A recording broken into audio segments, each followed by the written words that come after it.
Hi learners, welcome back to our channel. आज का मेरा टॉपिक है financial and non financial incentives. Guys, motivation, अगर मोटिवेशन पे इंसेंटिव्स को समझना क्यों ज़रूरी है, क्योंकि मोटिवेशन क्या कहता है कि हम अपने एम्प्लॉयज़ को ऐसे कुछ लालच देते हैं, ऐसे अंदर से कुछ इंसेंटिव देते हैं जिससे वो काम को अचीव कर सके।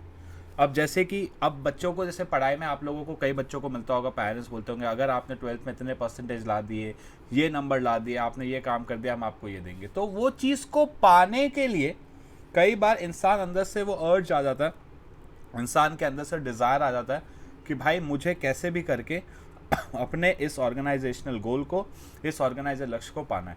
तो ये जो इंसेंटिव्स होते हैं, अब इस वीडियो पे हम इन इंसेंटिव्स को कर शुरू करेंगे। तो गाइस शुरू करते हैं। दो तरीके के इंसेंटिव्स होते हैं मोटिवेशन में, एक होता है फाइनेंशियल, एक होता है नॉन फाइनेंशियल। अब फाइनेंशियल इंसेंटिव्स वो इंसेंटिव्स होते हैं गाइस जिनको मैं मॉनेटरी टर्म पे मेजर कर सकता हूं। दोस incentives which can be measured in monetary terms are called as financial incentives।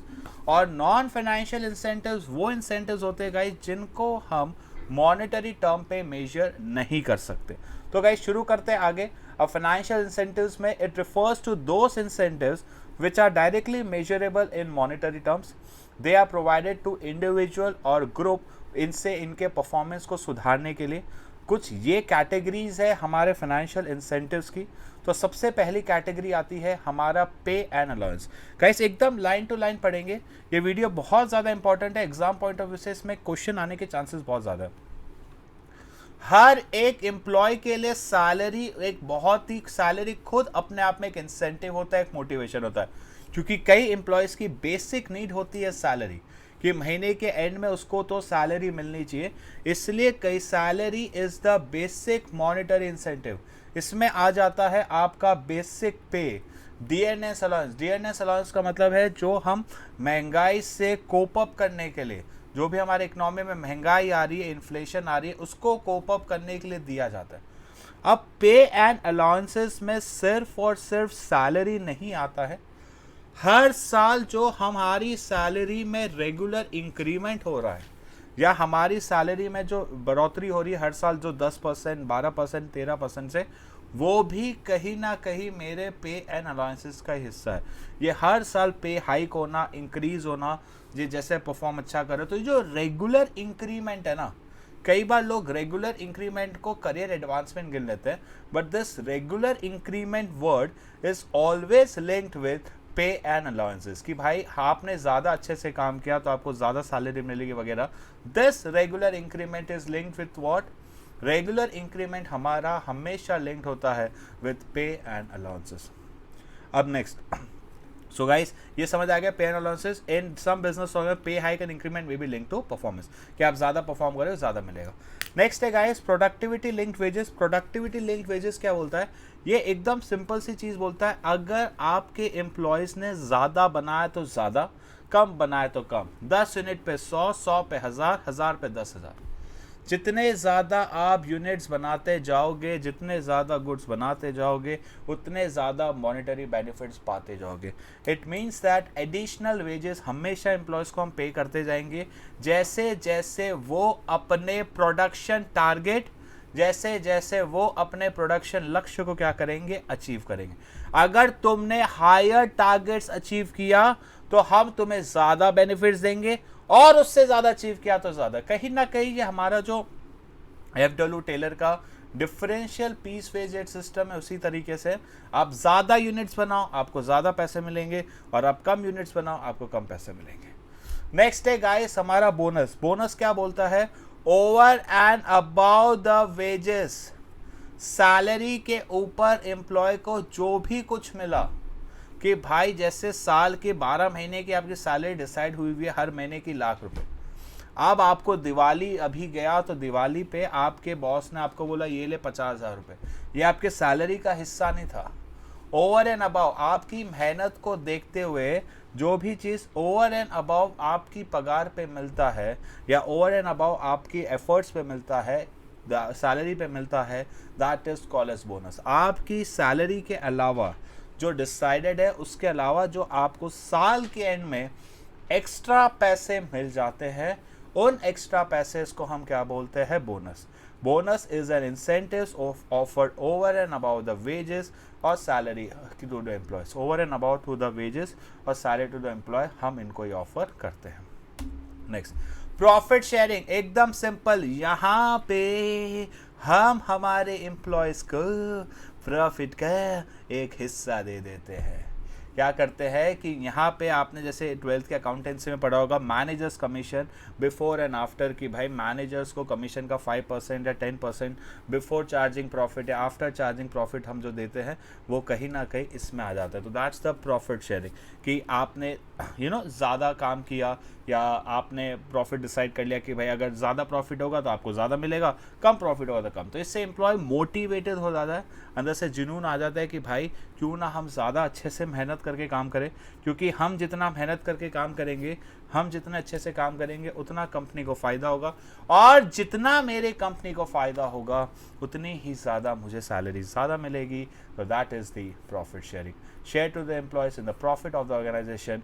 It always motivates the employee. इससे एम्प्लॉय मोटिवेट होता है ताकि वो अपने परफॉर्मेंस को सुधारे और कंट्रीब्यूट करे. क्या चीज़ में? Contributes in the profit.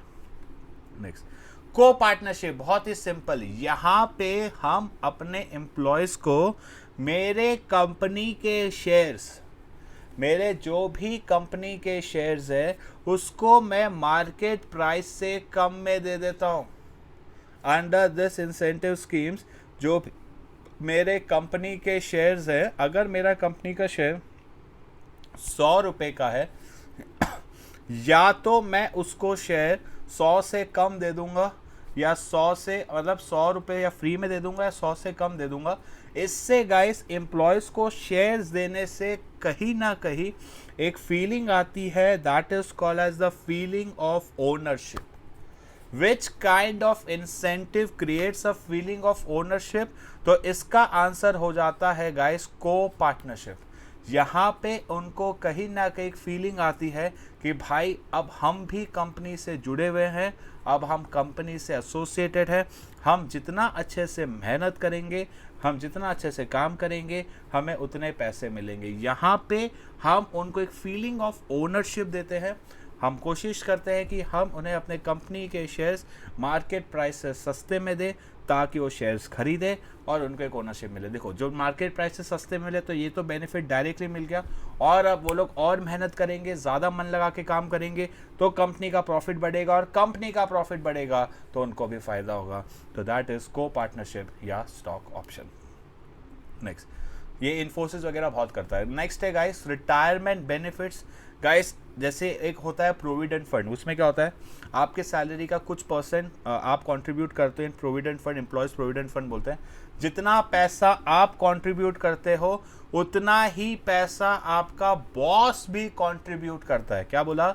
जितना पैसा हम कंट्रीब्यूट करते हैं उतना ही पैसा आपका बॉस भी कंट्रीब्यूट करता है इसमें, ताकि आप इंकरेज हो आपके फ्यूचर के लिए, सिक्योरिटी के लिए. तो that is called as employees provident fund. ये आपके रिटायरमेंट के बाद बहुत ही बड़ा एक इंसेंटिव होता है ताकि आप ऑर्गेनाइजेशन में टिके और आगे बढ़ते रहें. तो several retirement benefits, provident fund, pension, gratuity वगैरह मिलता है रिटायरमेंट का. This act as an incentive. ये ऑर्गेनाइजेशन में एक बहुत बड़ा इंसेंटिव होता है जिससे हमें ऑर्गेनाइजेशन में रहने का मज़ा आता है. तो that's a retirement benefit employees के फ्यूचर के लिए, एम्प्लॉयज़ के परिवार के फ्यूचर के लिए दिया जाता है. नेक्स्ट है गाइस, आपने ऐसी चीज़ें फ्री में दे दी जिनकी एक मॉनेटरी वैल्यू है. घर है, गाड़ी है, पैसा. तो घर दे दिया, गाड़ी दे दी, या आपने उनके बच्चों को बोला स्कूल फ्री या मेडिकल ट्रीटमेंट फ्री, सैलरी के अलावा ये सब चीज़ें, पर्क्यूजेट्स वगैरह जिनकी एक मॉनेटरी वैल्यू होती है. गाइस जिन चीज़ों की एक मॉनेटरी वैल्यू होती है वो चीज़ें जब हम अपने एम्प्लॉयज़ को फ्री में दे देते हैं तो उसे हम बोलते हैं perquisites. In many companies perquisite and fringe benefits बोलते हैं कि गाड़ी दे देना, घर दे देना, मेडिकल फैसिलिटीज़ दे देना, एजुकेशन दे देना, ये सारी चीज़ें ओवर एंड अबव क्या देते हैं, ये सारी चीज़ें कहीं ना कहीं मिलती है over and above the salary. इससे हमारे एम्प्लॉयज़ मोटिवेटेड हो जाते हैं और अच्छे से मेहनत से काम करने लगते हैं. तो ये थे हमारे कहीं ना कहीं फाइनेंशियल इंसेंटिव्स. बहुत ही सिंपल है. पे एंड अलाउंसेस, बेसिक पे, डियरनेस अलाउंस और regular increment. Productivity depends on your performance. Bonus में वर्ड याद रखना over and about the wages और सैलरी. प्रॉफिट शेयरिंग में improves their performance, share in the profit और को पार्टनरशिप में फीलिंग ऑफ ओनरशिप, उनको फीलिंग ऑफ ओनरशिप क्रिएट करते हैं और उनको कंपनी के मार्केट उनको कंपनी के शेयर मार्केट से सस्ते रेट में देते हैं। रिटायरमेंट बेनिफिट में फ्यूचर यानी प्रोविडेंट फंड, पेंशन, ग्रेचुइटी वगैरह, और परक्यूजिट्स मतलब ऐसी चीज़ें जिनकी कुछ ना कुछ एक मॉनेटरी वैल्यू है, और ये सारी चीज़ें हम उनको कैसे दे देते हैं, फ्री में दे देते हैं। तो यहाँ पे हमारे ख़त्म होते हैं फाइनेंशियल इंसेंटिव्स। अब हर कोई इंसान सिर्फ और सिर्फ पैसों के लिए काम नहीं करता, कुछ इंसान काम करते हैं एक दिमाग की शांति के लिए, एक सोसाइटी में इज्जत के लिए, और एक होता है ना मन में इज्जत के लिए कि यार अपनी आंखों के सामने अपनी रिस्पेक्ट होनी चाहिए। कि गाइस सिर्फ सैलरी बढ़ जाना, सैलरी बढ़ते रहने से एम्प्लॉय खुश नहीं होता। एक एम्प्लॉय खुश होता है कि उसकी अथॉरिटी बढ़नी चाहिए, उसका स्टेटस बढ़ना चाहिए, उसका ओहदा बढ़ना चाहिए, लोग उसको जानने चाहिए। मेरे ख्याल से आज मैं बहुत पैसे कमाने लोगों, अगर मुझसे 2 ही बच्चे पढ़ रहे तो मुझे मज़ा नहीं आएगा। मैं यही चाहूँगा कि हर साल मेरे बच्चे भी बढ़े, स्टूडेंट्स में इंक्रीज़ हो, मुझसे ज़्यादा बच्चे पढ़ रहे हो, मेरे वीडियोस पे ज़्यादा व्यूज़ आ रहे हो, लोग मुझे देख रहे हो, तो ये होता है। तो हर बार सिर्फ और सिर्फ हर कोई सोचता है कि सब विच इंसेंटिव इंपॉर्टेंट, कोई ऐसा नहीं कि फाइनेंशियल मोर है नॉन फाइनेंशियल लेस है। दोनों इंसेंटिव की गाइस अपनी अपनी इंपॉर्टेंस है, दोनों इंसेंटिव्स की अपनी अपनी कीमत है। तो नॉन फाइनेंशियल इंसेंटिव्स भी गाइस उतने ही इंपॉर्टेंट होते हैं। तो let's begin with the non incentives. For example, if an individual gets promotion, it satisfies him psychologically more as he gets a feeling of elevation कि भाई अंदर से खुशी मिलती है, स्टेटस बढ़ता है, अथॉरिटी बढ़ती है, जॉब बढ़ती है, ये सारी चीज़ें से। तो सबसे पहला है मेरा स्टेटस। सबसे पहला मेरा क्या है, स्टेटस। स्टेटस का मतलब होता है ओहदा। आज मेरे घर पे मेरे पापा की स्टेटस बड़ा है तो उनका अथॉरिटी ज़्यादा है, रिस्पॉन्सिबिलिटी ज़्यादा है। वैसे ही एक कंपनी में गाइस जो टॉप लेवल के पास होता है उसका स्टेटस सबसे ऊपर होता है, उसके पास अथॉरिटी सबसे ज़्यादा होती है, responsibility, rewards, recognition, perquisites, benefits, job के रिलेटेड सारी चीज़ें उसके पास ज़्यादा होती है कि नहीं होती। जैसे जैसे आप ऑर्गेनाइजेशन में काम कर रहे हो उसी लेवल पे आपके पास अथॉरिटी होगी, जिम्मेदारी होगी, रिवॉर्ड्स होगा, रिकॉग्निशन होगा, पर्क्स होंगे, प्रेस्टीज होगा आपके जॉब का। जैसे जैसे ऑर्गेनाइजेशन में ऊपर जाओगे आपको साइकोलॉजिकल सेटिस्फैक्शन मिलेगा, सोशल सेटिस्फैक्शन मिलेगा, एस्टीम, एक इंडिविजुअल की सब चीज़ें सेटिस्फाई होती है गाइस। हर कोई इंसान देखो गाइस जब वो ऊपर रहता है ना तो ऊपर रहने से उसका स्टेटस होता है, स्टेटस से ही उसको एक खुशी मिलती है, हाँ भाई अपना है। हर कोई चाहता है कि गाइस उसकी कंपनी में कुछ वैल्यू हो, इज्जत हो, कोई आकर उसका मजाक ना बनाए। He should be respected, he should have some authorities, he should have responsibilities, उसके काम की वैल्यू होनी चाहिए। यहाँ पे इंसान से ज़्यादा जब मैं वैल्यू की बात कर रहा हूँ तो वैल्यू है उस इंसान के काम की, वैल्यू है उस इंसान के टास्क की। तो that is the status. Status means ranking of the position in the organisation, the authority, responsibility, rewards, recognition, सब चीज़ें इधर आती है। Psychological, social and esteem needs are satisfied by status given to their job. उनके job के status से सब चीज़ें सेटिस्फाई होती है। नेक्स्ट है guys organisational climate. Organisation guys, एक ऑर्गेनाइजेशन में माहौल बहुत अच्छा होना चाहिए, ऐसा है नहीं कुछ भी नहीं हो, एक बहुत ही प्यारा, बहुत ही लवली एटमॉस्फेयर होना बहुत ज़रूरी है। अगर एक एटमॉस्फेयर बहुत अच्छा है तो वहाँ पे लोग बहुत ज़्यादा मिल के एक साथ इकट्ठे काम करेंगे। एक ऑर्गेनाइजेशन में माहौल ही ऐसा है कि आप एक दूसरे से बात नहीं कर सकते, यहाँ पे कोई तालियां नहीं बजेगी, किसी को अप्रिशिएट नहीं किया जाएगा, आपने गलती की तो आपको नौकरी से निकल दिया जाएगा, चुपचाप आना है, 9 बजे 6 बजे चले जाना है। अगर आपको इंकरेज ही नहीं किया जा रहा काम करने के लिए, दोस्त बनाने के लिए, तो कैसा चलेगा। एक अच्छा माहौल होना चाहिए, यहाँ पे ऑटोनॉमी देना है, रिवॉर्ड देना है, कंसिडरेशन देना है, ये सारी चीज़ें। गाइस आज ये ऑर्गेनाइजेशन माहौल के हिसाब से, तो अब मुझे नहीं पता कैसा है, मैंने बहुत साल पहले जब एक वीडियोस देखे थे कि गूगल में ऐसा माहौल होता है, ये होता है, वो होता है, मतलब कंपनी में माहौल अच्छा होना चाहिए। जब आपको प्रेशर कर करके काम करवाया जाएगा तो आप लंबे समय तक नहीं टिक पाओगे। हाँ, आपको शांति से अच्छे से पावर्स देने चाहिए, जिम्मेदारी देनी चाहिए, फिर आपसे काम कराओगे तो काम अच्छा होगा। इसलिए ऐसा बोला जाता है कि एक ऑर्गेनाइजेशन का माहौल बहुत ही ज़्यादा सही होना चाहिए। नेक्स्ट है करियर। अब करियर एडवांसमेंट का मतलब है हर कोई एम्प्लॉय ऑर्गेनाइजेशन में गाइस आगे बढ़ना चाहते हैं। एकदम 100% सच बात है कि ऑर्गेनाइजेशन में गाइस हर एक एम्प्लॉय आगे बढ़ना चाहता है। अब आगे ऐसे तो नहीं बढ़ सकता, अगर आप चाहते हो वो एम्प्लॉय आगे बढ़े तो उसको हमें एक चीज़ करना ज़रूरी है। हमें उनकी स्किल्स को, हमें उनके टैलेंट को डेवलप करने की ज़रूरत है।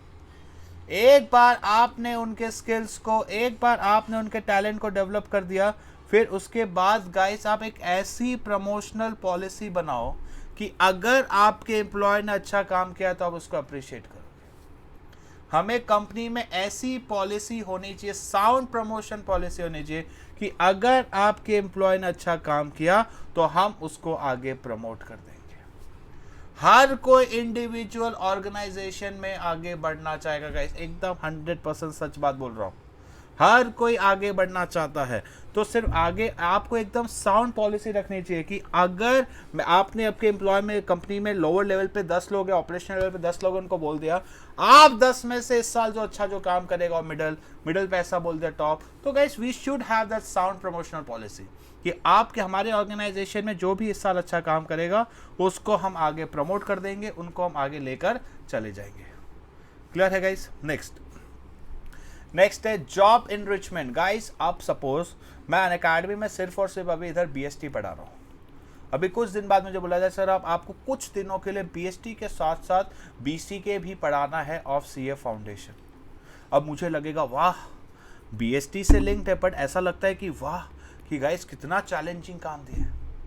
यहाँ पे हम एम्प्लॉय को मोटिवेट कैसे करते हैं, उसका वर्क कंटेंट बना के, इनरिच कैसे, greater variety of work content, उन जहाँ पे ज़्यादा नॉलेज लग रहा है, जहाँ पे पावर ज़्यादा है, रिस्पॉन्सिबिलिटी ज़्यादा है, उनके जॉब को इनरिच कर दिया, उनके जॉब को इंटरेस्टिंग बना दिया, जिससे गाइस सब वो एम्प्लॉय और मन लगा के मेहनत करके सही तरीके से काम करने लगे। That is job enrichment. हमने उस काम की इम्पोर्टेंस बढ़ा दी, हमने उस काम की वैल्यू बढ़ा दी, उससे हम बोलते हैं जॉब इनरिचमेंट। मतलब अब ये काम इंपॉर्टेंट है भाई, तू जो काम कर रहा है इंपॉर्टेंट है, अब तू प्रोडक्शन के साथ साथ परचेज भी कर रहा है। कोई एम्प्लॉय को मैंने बोला कि आप प्रोडक्शन तो देख ही रहे थे, अब आपको प्रोडक्शन के साथ साथ परचेज भी देखना है, तो यहाँ पे मैंने एक ऐसा काम दिया जहाँ पे ज़्यादा नॉलेज लगेगी, ज़्यादा स्किल्स लगेगी, ज़्यादा पावर, ज़्यादा जिम्मेदारी, तो इससे हम क्या बोलते हैं जॉब इनरिचमेंट। नेक्स्ट है गाइस हमारा एम्प्लॉयज रिकॉग्निशन, कि अगर हमारे एम्प्लॉयज ने कुछ भी अच्छा काम किया है, कुछ भी बढ़िया काम किया है, तो हमारा एक फर्ज बनता है कि हम उनकी तारीफ करें। Clap for them, we should appreciate them, we should recognise them, we should तारीफ करनी चाहिए कि भाई आपने अच्छा काम किया है, तो we need to congratulate our employees. हमें उन्हें कॉन्ग्रेचुलेट करना चाहिए, हमें उनको रिकॉग्नाइज करना चाहिए ताकि और मेहनत करें। जैसे कंपनीज में एम्प्लॉय ऑफ द डे होता है, एम्प्लॉय ऑफ द मंथ होता है, डोमिनोज वगैरह में आप जाओगे देख नोटिस बोर्ड भी होता है, आपको ये करना चाहिए गाइस, क्योंकि कोई एम्प्लॉय खुश होता है अगर उसने इस वीक इस मंथ अच्छा काम किया है, तो there should be a recognition programme, उसको आपको अवार्ड देना चाहिए, उसको आपको अप्रिशिएट करना चाहिए। Displaying on the notice board of the company's letter of the achievement, instead installing award of certificate of best performance, t shirt देना, मोमेंटम देना, ये सब चीज़ें, और रिवॉर्ड देना कि अगर हमारे एम्प्लॉयज़ ने कोई भी नया सजेशन दिया है, कोई भी नया आइडिया दिया है, जिससे अगर हमारी कंपनी को फ़ायदा हुआ है, तो वो भी हमें रिकॉग्नाइज करना चाहिए। मतलब आपको अपने एम्प्लॉयज़ की तारीफ़ करनी, तारीफ़ों की पुल बांधने चाहिए गाइज, ये सब चीज़ें काम करती है। अगर आपके एम्प्लॉय ने आपके लिए इतना काम किया है तो उसको आपको अप्रिशिएट करना चाहिए। तो that is my employee recognition programme. Next है गाइज जॉब सिक्योरिटी। हर कोई एम्प्लॉय चाहेगा कि नहीं चाहेगा उसकी ऑर्गेनाइजेशन में जॉब सिक्योर हो। हमें ऑर्गेनाइजेशन में एम्प्लॉयज़ को सफिशिएंट टाइम देना चाहिए, सफिशिएंट मौका देना चाहिए। ऐसे नहीं चल निकल। अगर आप अपने एम्प्लॉय को एक जॉब सिक्योरिटी दे दो या उसको बोल दो कि भाई आपको नौकरी से जल्दी नहीं निकाला जाएगा, तो उसको अंदर से ही एक जुनून आएगा, उसको अंदर से ही एक एनर्जी आएगी कि उसको बहुत अच्छे से काम करना है और इस ऑर्गेनाइजेशनल गोल को अचीव करना है। Employees want their job to be secure, they want certain stability. हम जितनी स्टेबिलिटी देंगे वो उतना अच्छे से मन लगा के काम करेगा। तो ये चीज़ होना बहुत ज़्यादा ज़रूरी है। नेक्स्ट है गाइस, हमें हमारे एम्प्लॉयज़ को पार्टिसिपेट करवाना है इन द डिसीजन मेकिंग कि भाई आप आइडिया दो, same as principle initiative, jointly मिल के फैसले करने चाहिए। जो भी फैसले करने हैं, हमें कोई भी फैसला अकेले नहीं करना चाहिए, हमें हमारे एम्प्लॉयज़ के आइडियाज़, हमें अपना एम्प्लॉयज़ के सजेशंस को कंसिडर करना चाहिए। एम्प्लॉयज़ एम्पावरमेंट का मतलब है मोर ऑटोनॉमी, सिर्फ यहाँ पे पावर्स दिए जाते हैं। जैसे हमारे ऑफिस में पीयून अंकल, हमने बोल दिया कि भाई जब तक आप ऑफिस में आओ तब तक काम नहीं होगा। कैसे? क्योंकि ऑफिस की चाबी उनके पास है। उनको फील कराना कि वो ऑफिस के लिए इंपॉर्टेंट है। भाई जब तक तू ये नहीं करेगा काम आगे नहीं बढ़ेगा। उनके काम को इंपॉर्टेंस देना, उनके काम को वैल्यू देना।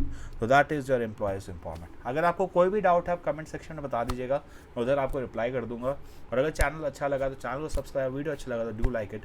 मिलते हैं गाइस, अब इसके कम्युनिकेशन बैरियर का एक छोटा वीडियो मिलेगा। आज के लिए इतना ही, टाटा बाय बाय।